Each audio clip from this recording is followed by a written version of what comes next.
Yeah, well, I think that it's fair to say that there's a great deal of posturing from both Iran and from the United States right now.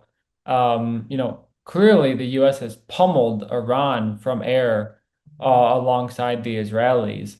But no one ever doubted the United States' capabilities to really inflict serious damage from air on Iran. I think the more surprising thing has been Iran's ability to really conduct pinpoint strikes against U.S. military facilities in Iraq, in Saudi Arabia, in Bahrain, Qatar.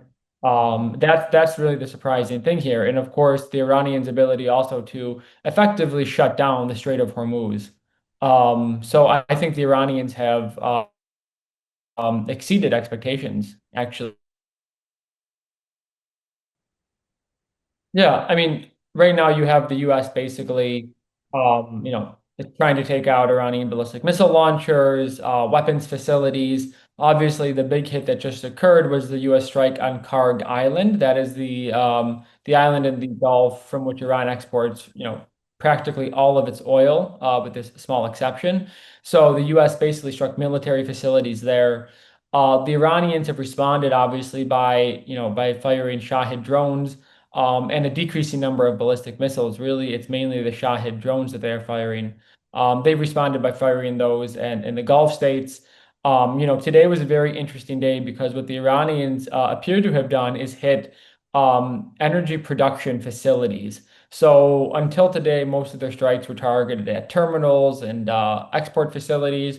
But now it looks like the Iranians in the UAE have started to hit the means of production, at least, and potentially in Iraq also on Monday. They hit a production facility. So I think that's been a very interesting development in the last 24 hours. The Iranians amping up their attacks now, not only to export facilities, but to the means of production. Yes, I think the Iranians look. I mean, I think there's some posturing going on here. I think that for sure the Iranians have prepared for a long-term war. They have a plentiful supply of cheap Shahid drones, not as many ballistic missiles, but they still have some ballistic missiles. But again, it wouldn't surprise me if the Iranians and the Americans are speaking to each other through intermediaries, potentially the Gulf states, through Russia, through regional officials to try to find an off-ramp. So I think again, there's a lot of posturing saying that each side is ready for a long war, but in private, I believe that there are channels of communication open. Um, I think that we very much could see this conflict dragging on for many more weeks. It's a fool's errand to try to predict, when this war is going to end. Of course, President Donald Trump has said that he could claim victory at any time. I think it's becoming harder for him to do that, given that we're into the third week of this conflict. And he is embarrassed on the international stage. The Strait of Hormuz is closed. U.S. military facilities have been hit by these cheap Shahid drones.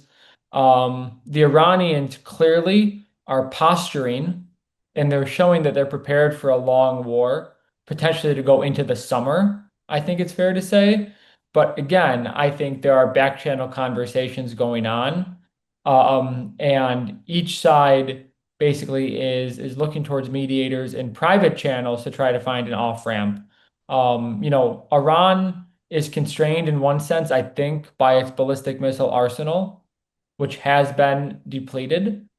But they do have a lot of Shahid drones. My own reporting, I have been told that they are getting arms shipments from China. They're getting, obviously, other reports have said they're getting assistance from Russia in terms of targeting. So Iran has vast strategic depth, obviously. Good connections through the Caspian Sea, through Central Asia, they have supply lines. Um, but I think it's very difficult at this stage to predict a timeline for when this war will end. For sure. I think, if this war continues, it will take a deep, deep economic toll on the region, especially the countries in the Persian Gulf. Kuwait, Iraq, yeah, also Iraq, Kuwait, Iraq, Bahrain, Qatar are practically dependent on the Strait of Hormuz for their oil and natural gas exports in the case of Qatar. Um, and a prolonged closure could inflict, serious economic pain on this region. Potentially an economic contraction into the double digits, 10%, 12%. I've seen some estimates suggest. Um, it's very much also, I think, a big burden for poorer countries in the region that are dependent on investment from the Gulf states, like Jordan, especially Egypt, which has an which which has an economic crisis. So the wealthier countries in this region who are energy exporters, they are going to bear a cost, but also the poorer countries, Jordan, Egypt, and then of course we have to remember that even if the conflict between Iran, the U.S., and Israel ends, I see no signs that the Israelis are going to pull out of Lebanon or end their onslaught on Lebanon. So Lebanon could be in for a prolonged conflict in long-term Israeli occupation. Well, we should start by saying that the Trump administration never consulted its European and NATO allies on going to war against Iran. In fact, it never consulted much with its Gulf allies. It went to war with Iran despite the pleas of its Gulf allies not to start this war. So, the US went into this war alone to begin with. It wanted no buy-in or coordination with France, Britain, Germany, these NATO countries. And they most likely would have opposed an attack on Iran.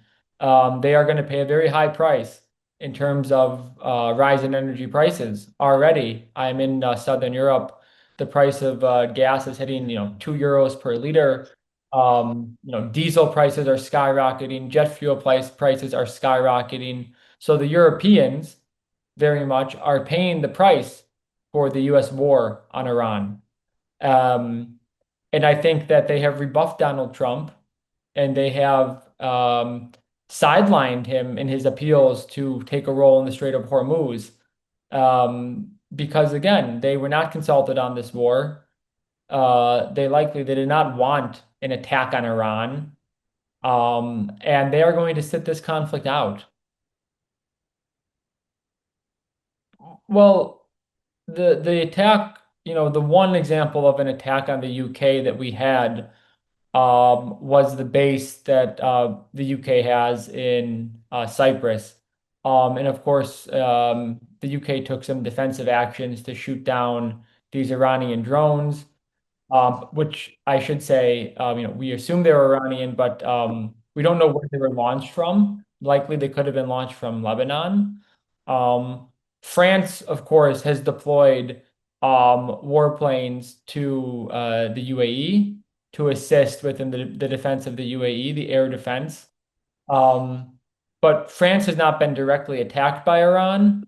And the European countries, again, they much would have preferred a diplomatic solution to this. They would have preferred a return to a nuclear agreement, much like the regional countries of the Middle East. So it wouldn't be in their interest to intervene in a war that they did not want to enter in the first place. What we are seeing from Europe is very similar to what we are seeing in the Gulf, and I would add in East Asia, which is the fact that the US has gotten sucked in to this war on Iran through its own war of choice. The Trump administration chose to attack Iran. And now they are searching for equities in Europe, in the Gulf, and in East Asia among their allies to try to get them out of this conflict or to mediate the impact of it, mainly in the Strait of Hormuz. So in East Asia, we have seen the US pulling Marines out of Japan. We have seen air defense systems pulled out of South Korea. In the Gulf region, we have seen a push to rope the Gulf states into this conflict. And in Europe, we have seen Trump trying to bring NATO into this conflict.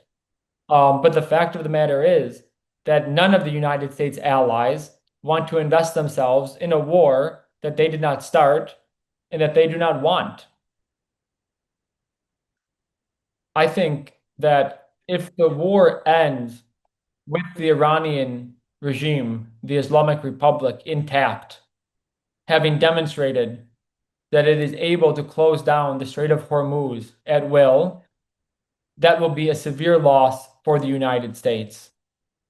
If the US cannot reopen the Strait of Hormuz on its terms, it will be a strategic defeat for the US, on par with potentially the Suez Crisis of 1956 for Britain and France when they failed to take back the Suez Canal from the Arab Republic of Egypt, Gamal Abdel Nasser. That is the level of a strategic defeat that we could see from the US if they are unable to reopen the Strait of Hormuz. It's that embarrassing for the US. For Iran, of course, Iran has been very, very much degraded. It has been hit extremely hard by the Israelis and the Americans. Its capabilities have been diminished. But the Iranian regime, if it survives, they will claim that as a victory.